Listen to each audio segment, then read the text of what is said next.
For this week's First Chapter Friday, I'm going to be reading The Cursed Moon by Angela Cervantes. This book is awesome. It was a Mark Twain Award nominee last year. I could barely keep it on the shelves. It is scary, so keep that in mind. If you're someone who gets scared, stop now.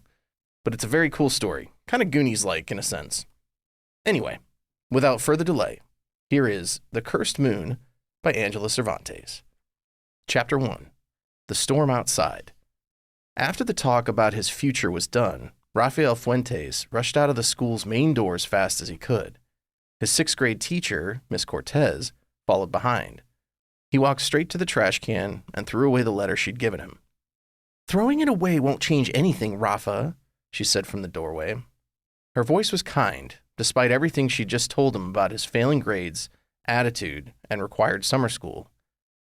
"I've already spoken to your grandma. She knows." Rafa felt like he'd been punched in the gut. His grandma knew?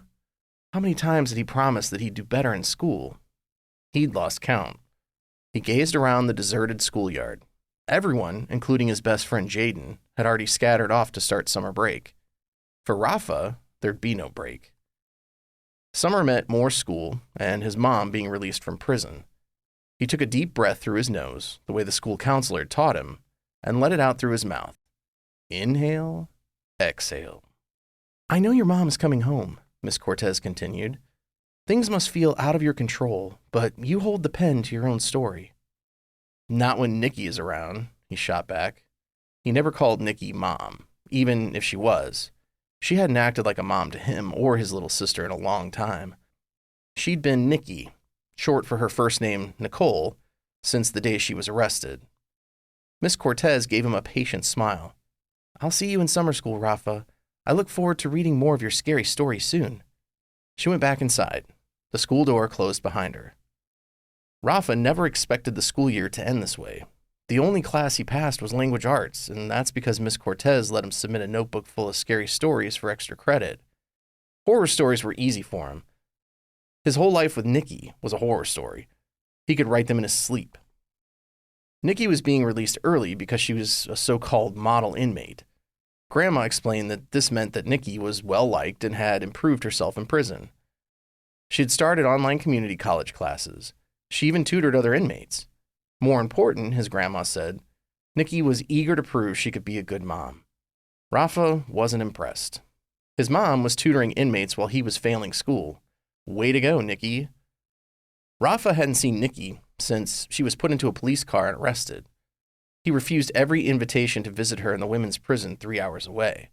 His little sister Brianna didn't go either. She always stayed with him. After every visit, his abuela brought him a letter from Nikki. Rafa refused to even touch them, as if touching one would prick his fingers and make him bleed. Regardless, his abuela saved every letter, hoping someday he'd feel ready. He doubted he'd ever feel ready. Nikki might be a model prisoner, but she'd never be a model mom. The sky rumbled. Rafa glanced up at a flock of blackbirds crossing the gray sky. He unzipped his hoodie, saddled his bike, and sped toward his sister's elementary school. The after-school lecture from Miss Cortez had made him late. She knew he was responsible for picking up Brianna, but Miss Cortez wouldn't be deterred. In a quick second, she called the elementary school and asked them to watch Brianna Fuentes for an extra 20 minutes.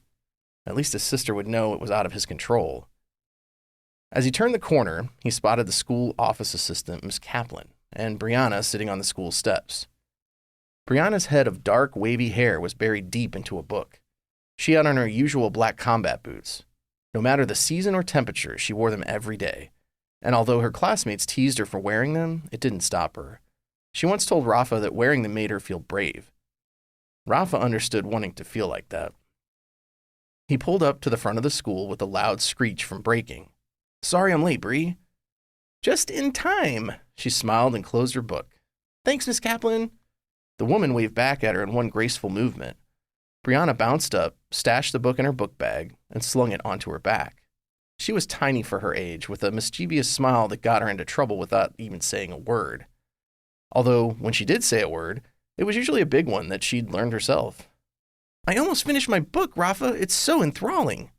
She settled on the back of his bike.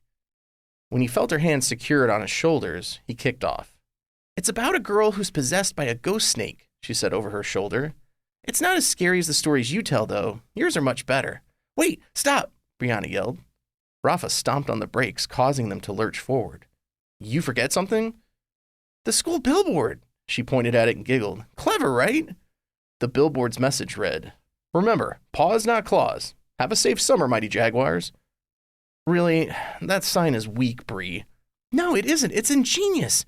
It reminds me of you. What are you talking about? He restarted down the road. You're like my mama jaguar. Cool, Rafa said flatly. My next Halloween costume. Brianna laughed. You show your claws when you have to, like when we lived in the shelter, remember? Brianna's voice softened. You were claws back then, but now you're mostly softy paws. Ever since they learned that their mom was coming home, Brianna had started bringing up the time living with Nikki more. Every time she did, Rafa tensed up and clenched his jaw so hard he couldn't speak sometimes.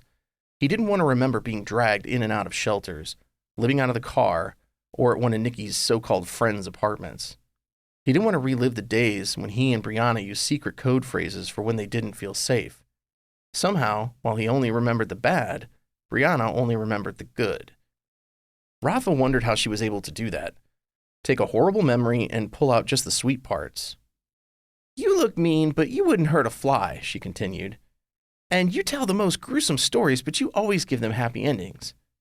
She tugged at the dark hair he had pulled into a bun at the back of his head. Don't play around, Rafa grumbled. Brianna always did this to him, made him feel sentimental and wonder what the heck he'd ever do without her. You fall off this bike and I'll be in even more trouble. More trouble? Brianna leaned in closer. Is that why you were at school late? Don't worry about it, he said, slowing his pedaling when he saw a woman standing in the middle of the street with her hands raised toward the darkening sky. Her back was to them and she wore a long burgundy robe. The wind had picked up and her silvery hair whipped around her shoulders. What is she doing? Brianna peered over Rafa's shoulder to get a better look. It's Miss Martin.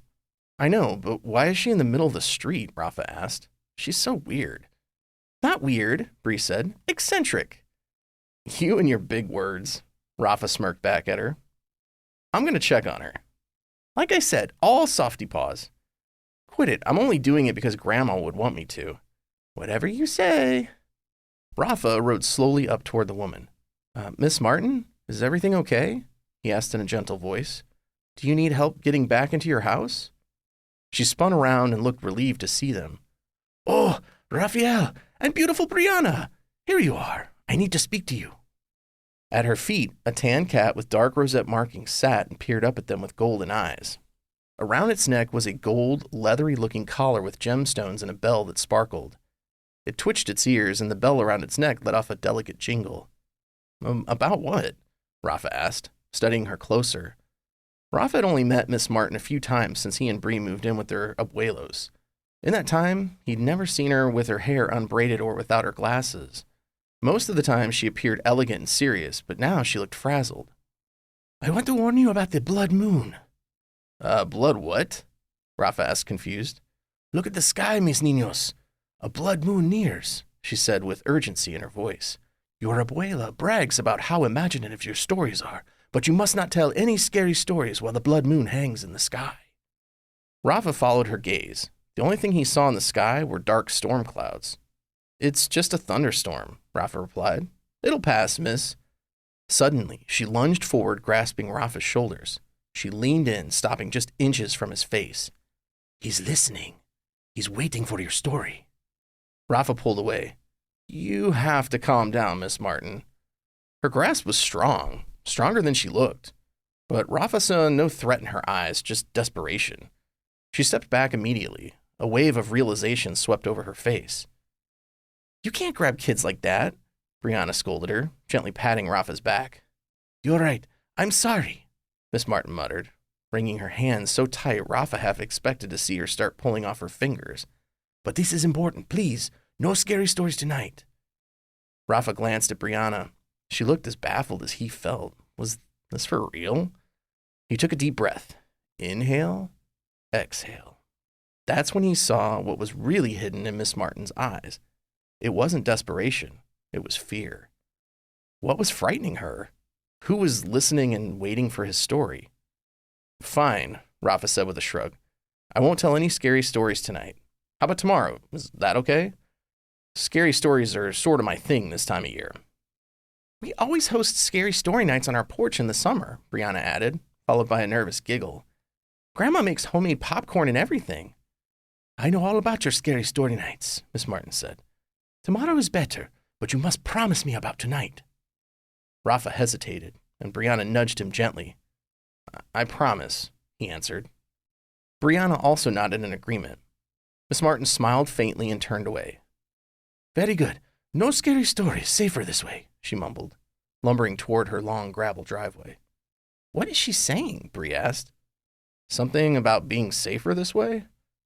We should make sure she gets inside. Rafa wanted nothing more to do with Miss Martin. He still felt her grasp on his shoulders like it was a ghoul shoving him down into a cold grave. Rafa? Brianna pressed. We're going to follow her, right? Do we have to? He grumbled, knowing he would because he always did what Brianna wanted. He took a deep breath through his nose and released it through his mouth. Inhale, exhale. Keeping a distance, he pedaled up the gravel driveway lined with fully grown evergreen trees. As Miss Martin tottered up the driveway, her robe dragged against the ground, collecting leaves, dirt, and pebbles. Rafa felt like he was being dragged, too. Dragged into some nonsense about a blood moon and forbidden ghost stories. He braked once she reached the porch, where 2 life-size bronze jaguar statues stood guard at each end. Rafa thought the statues were cool and appropriate, considering Miss Martin lived with a bunch of feral cats. She gave them a slight wave before disappearing into the large house. Rafa turned the bike around to leave. The cat with the golden stare sat in the middle of the driveway as if daring them to pass. That cat is looking at me like I'm its next snack, Brianna chuckled. I bet it's a guard cat, get it? Instead of a guard dog, she has a guard cat. Goofball, Rafa smirked. Just then, lightning flashed across the sky. Rafa kicked off and pedaled cautiously around the cat and down the driveway. Once he hit the street, he picked up speed. A storm was coming, and Rafa knew better than anyone that bad things happened when the sky went dark.